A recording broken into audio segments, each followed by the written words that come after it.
Do all pop-up stores have to sell products? The extent to which pop-up stores have grown and developed on the market today lets us answer this question differently. If we look back at the beginnings of pop-up stores around the years 2004, we could have the tendency to believe that they are conceived to sell differently for sure. Today's pop-up stores stand at the crossroads of distribution and communications channels.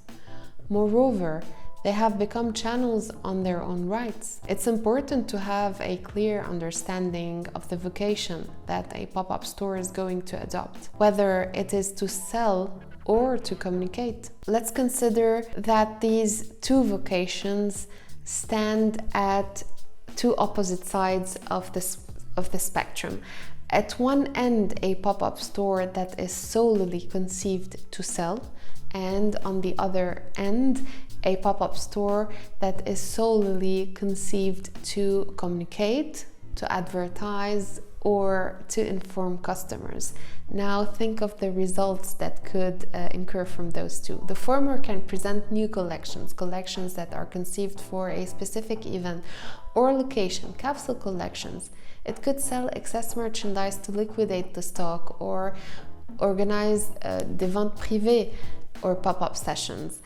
The latter could be focusing on information dissemination, on presenting the brand and providing customers with the opportunity to try or test the product, explore, talk with the brand reps, assist to all organized brand events, and so on. It's important to go back to the initial definition of a pop-up store, and we have evoked that in previous sessions. It's not a traditional store, nor it is a traditional event.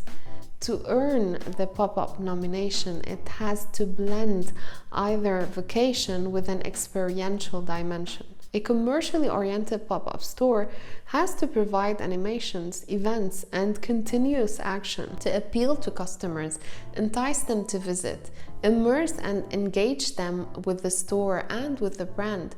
Going in the same direction, a non-commercial pop-up event has to ensure the continuous and relevant animations throughout the pop-up at all times. In the case of retail brands, non-commercial or event-based pop-up stores could serve as a connector or transmitters, moving customers from one touch point to the other. Even though information is to be provided at the pop-up store and the correct information should be presented to lead customers to other touch points that are of a transactional nature.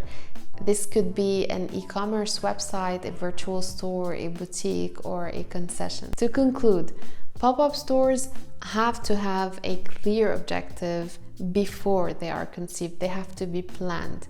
Whether a brand wants to sell or not in its pop-up, it should clearly present the pop-up's main raison d'être and clarify to customer what this particular happening is about. The majority of brands inject pop-up stores to support their distributions and or communications channels. Even if very few brands launch and grow with a pop-up strategy, they have clarified each one's objectives and developed a relevant continuity with the entire bundle to transmit a consistent brand image. This is Ghalia Bustani. I specialize in ephemeral retail research, and I will be sharing with you several points of views related to pop-up stores. I am working on new topics on ephemeral stores and will be sharing them in the coming episodes.